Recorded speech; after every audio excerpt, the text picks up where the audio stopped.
ஞானானந்தமயம் தேவம் நிர்மலஸ்படிகாகிருதிம் ஆதாரம் சர்வ வித்யானாம் ஹயக்ரீவம் பாஸ்மகே. நமஸ்காரம். நேயர்கள் அனைவருக்கும் அஸ்ட்ரோ கேஎஸ் ஐயங்காரின் பணிவான நமஸ்காரங்கள். மாத பலன். சோபகிருத வருஷம் மாசி மாதத்தின் பலன் 13/2/2024 13/3/2024 வரை உண்டான மாதத்திற்கு இருக்கக்கூடிய பலன்கள் மேஷம் முதல் மீனம் வரை பார்க்கலாம். முதல்ல இந்த மாதத்தினுடைய கோல்சாரம் என்ன, இந்த மாதத்தில் வரக்கூடிய விசேஷ நாட்கள் என்னென்ன அப்படின்றதையும் பார்த்துட்டு அதற்கு பிறகு இந்த மாதத்தில் ஒரு ராசிக்கா மேஷம் முதல் மீனம் வரை உண்டான பலன்கள் என்ன அப்படின்றத பார்ப்போம். முதல்ல இந்த மாதத்தினுடைய கோல்சாரம் என்ன அப்படின்றத பார்ப்போம். மேஷ ராசியில் குரு பகவானும், கன்னியா ராசியில் கேது பகவானும், மகர ராசியில் சுக்கிர பகவானும் செவ்வாய் பகவானும், சூரியன், சனி, புதன் இந்த 3 கிரகங்களும் கும்ப ராசியிலையும், மீன ராசியில் ராகு பகவானும் இருக்கா. இந்த மாதத்தில் சூரிய பகவான் மகர ராசியிலிருந்து கும்ப ராசிக்கு பெயர்ச்சியாளர் 13ஆம் தேதி அன்னைக்கு சாயந்தரமாக. நம்ம சௌரமான கணக்கை வச்சுப்போம். அதாவது சூரியன் ஒரு ராசியிலிருந்து அடுத்த ராசிக்கு செல்லக்கூடிய விஷயத்தை சௌரமானம்னு சொல்லக்கூடியது. அது மாதத்தின் பிறப்பாக நம்ம எடுத்துக்கொள்கிறோம். இதில் சந்திரமானம்னு ஒன்று இருக்குது. அது அமாவாசைக்கோ பௌர்ணமிக்கோ அடுத்த நாள் வரக்கூடிய மாதத்தை மிச்ச ஸ்டேட்டில் இருக்கவா, அதாவது இந்த ஆந்திரா, கர்நாடகா இவாளெலாம் பார்த்தேன்னா அவங்க எடுத்துக்கொள்கிறது சந்திரமானத்தினுடைய அடிப்படையில் எடுத்துக்கொள்கிறோம். நம்ம தமிழ்நாடு, பஞ்சாப், இந்த கல்கட்டா இந்த மாதிரியான இருக்கக்கூடிய ஸ்டேட்ஸ், இந்தியன் ஸ்டேட் பார்த்திங்களேனால் அவங்க சௌரமானத்தின் அடிப்படையில் இந்த விசேஷங்களை கொண்டாடுறோம்.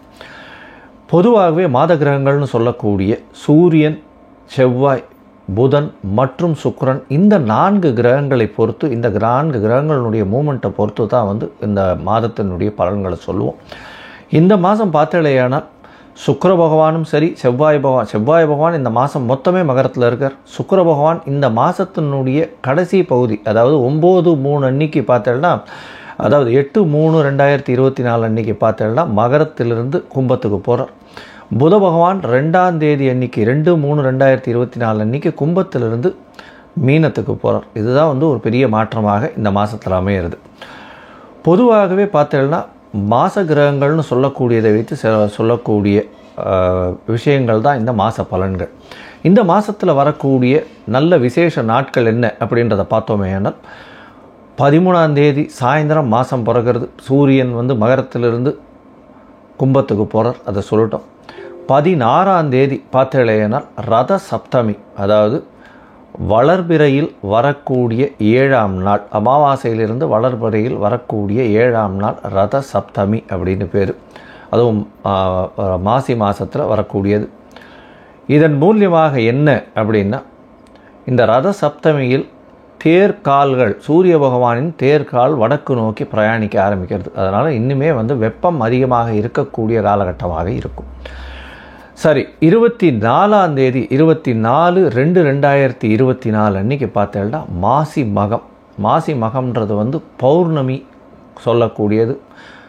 மக நட்சத்திரத்திற்கு சந்திர பகவானும் சூரிய பகவான் ஏற்கனவே கும்பராசியில் இருக்கார். ஒருவருக்கொருவர் 180 பாகையை வரும்பொழுது பௌர்ணமி யோகம் வருது. மாசி மகம் அப்படின்றது பெரிய விசேஷம். குரு பகவான் அந்த சிம்மத்துக்கு வரும்போது மகாமகம் கொண்டாடுற ஒரு 12 வருஷத்துக்கு ஒரு தரமும் அது வரும். இந்த வாட்டி மாசி மகம் வருது. இது 24/2/2024 அன்றைக்கி வருது.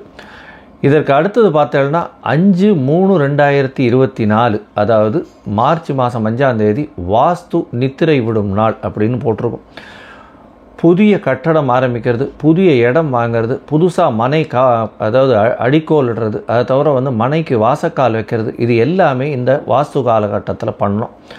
கார்த்தால் 9:42 11:12 வரலும், அதாவது 1.5 மணி நேரம் இந்த காலகட்டங்கள் வரும். 1.5 மணி நேரம் அப்படின்னா 90 நிமிஷம் 5 வகையாக பிரிக்கிறாங்க. இந்த 5 வகையில் பார்த்தேன்னா முதலில் வாஸ்து புருஷன் கண் விழிக்கும் நேரம், அதுக்கப்புறம் அவர்கள் ஸ்நானம் செய்யக்கூடிய நேரம், பூஜை செய்யக்கூடிய நேரம், அதற்கு பிறகு போஜனம் செய்யக்கூடிய நேரம், தாம்பூலம் தரிக்கும் நேரம் அப்படின்னு 5 வகையாக பிரிக்கிறார். இதில் கடைசி 2 விஷயங்கள், அதாவது போஜனம் செய்யும் நேரத்திலையும் தாம்பூலம் தரிக்கும் நேரத்திலையும் நம்ம வாஸ்து பூஜையை பண்ணோமே ஆனால் அது சக்ஸஸ்ஃபுல்லாக வரும் அப்படின்றது இந்த ஜோசிய இதுவில் தெரிவிக்கப்பட்ட ஒன்று. ஜோசிய கிரந்தங்களில் தெரிவிக்கப்பட்ட ஒரு பெரிய விசேஷம். அதனால் எந்த ஒரு விஷயத்தை ஆரம்பிக்கணும் அப்படின்றதுனாலும் இந்த வாஸ்து புருஷன் கண்விழிக்கும் நாள் அந்த கடைசி 36 நிமிஷத்தில், அதாவது 9:42லேருந்து 11:12 வரலும் இருக்கக்கூடிய கடைசி 36 நிமிஷத்தில் பண்ணினீர்களேயானால் அது வெற்றியை கொண்டு குவிக்கும் அப்படின்றத சொல்கிறோம். இதை தவிர இந்த வாஸ்து நாள் அன்னைக்கு எந்த வகையான தோஷமும் கிடையாது. அதாவது திதி தோஷமோ, வார தோஷமோ, நட்சத்திர தோஷமோ, ராகுகாலம், யமகண்டம், எந்த ஒரு தோஷமும் கிடையாது. எல்லா விஷயத்தையும் எடுத்து செய்யலாம் அப்படின்றத சொல்கிறேன். அதற்கு பிறகு பார்த்தீங்களேயானால் விஜயேந்திர சரஸ்வதி சுவாமிகளினுடைய ஜெயந்தி வருது. அது 7/3/2024 அன்னைக்கு வருது. அதற்கு பிறகு 10ஆம் தேதி அன்னைக்கு 10/3/2024 அன்னைக்கு மாசி மாதம் அமாவாசை வருது. அமாவாசைன்றது மூதாதையர்களுக்கு செய்ய வேண்டிய கர்மாக்களை செய்யணும். தாய் தகப்பன் இல்லாதவர்கள் செய்ய வேண்டிய கர்மாக்கள், திதி கொடுக்கறதெல்லாம் கம்பல்சரியாக கொடுக்கணும். அமாவாசை ஒழுங்காக திதி கொடுக்கலைன்னா அவர்களுடைய அடுத்த சந்ததியினர் பாதிக்கப்படக்கூடிய வாய்ப்புகள் மிகவும் அதிகம் அப்படின்றத அடிக்கடி வலியுறுத்தி சொல்கிறோம். இந்த முக்கியமான தினங்கள் எல்லாமே இந்த மாதத்தில் வருது. இதை தவிர ஒரு ராசியாக இப்போ மேஷம் முதல் மீனம் வரை எப்படி இருக்குது அப்படின்றத பார்ப்போம். அதற்கு முன்னாடி என்னுடைய மொபைல் ஃபோன் நம்பர் கீழே ஸ்க்ராலிங் ஆகிட்டுருக்கும். உங்களுக்கு அஸ்ட்ராலாஜிக்கல் கன்சல்ட் தேவைப்பட்டதுன்னா நீங்கள் எனக்கு ஃபோன் பண்ணுங்க. உங்களுடைய date, time, place of birth அனுப்பிச்சலையானால் என்னுடைய சார்ஜஸ் என்ன அப்படின்றத போட்டுட்டு அதில் சந்தி இருக்கா அப்படின்றத பார்க்கணும். அந்த டயத்தில் சந்திரன், அதாவது நட்சத்திர சந்தியோ, பாத சந்தியோ, லக்ன சந்தியோ, இல்லைன்னா ஒரு ராசியிலிருந்து அடுத்த ராசியில் இருக்கக்கூடிய சந்தியோ இருந்ததேயானால் அதன் பிரகாரம் பலன்கள் மாறும். அதனால் உங்களுடைய ராசிக்கு என்ன நட்சத்திரம் கரெக்டாக வருது, எந்த பாதம் கரெக்டாக வருதுன்றதை பார்த்து கோல்சார பிரகாரம் இன்றைய நிலையை வச்சுட்டு உங்களுடைய தசாபுக்தி அந்தரம் சூக்ஷ்மத்தை வச்சுட்டு உங்களுடைய பலன்கள் என்ன அப்படின்றதையும் பார்த்து என்ன எளிய பரிகாரம் பண்ண முடியும் அப்படின்றதையும் சொல்கிறேன்.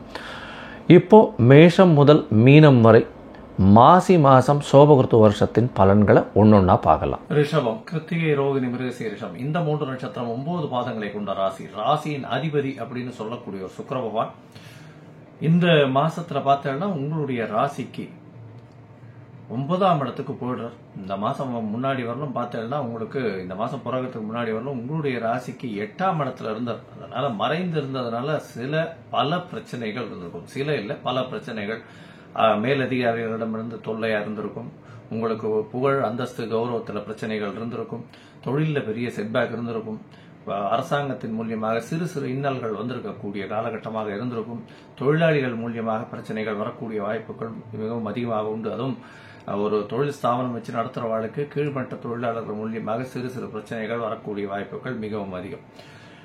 இந்த மாசத்திலிருந்து பார்த்தீங்கன்னா, அதாவது மாசி மாசம் 13/2/2024 இருந்து 13/3/2024 வரை உண்டான மாசத்திற்கு மாசி மாசம் சோபகிருத்து வருஷத்துல பார்த்தீங்கன்னா உங்களுக்கு ஒரு நல்ல ஏற்றம். 9ஆம் இடத்துல சுக்கிர பகவான் போய் உட்கார்றது பெரிய விசேஷம். இதுல என்ன விசேஷம்னா, அவருடைய நட்பு வீடான சனி பகவானுடைய வீட்டுல உட்கார்றதும், சனி பகவானும் உங்களுடைய ராசிக்கு 10ஆம் இடத்துல கும்பத்துல மூலத்திரிகோண வீட்டுல இருக்கிறதும் பெரிய விசேஷம்.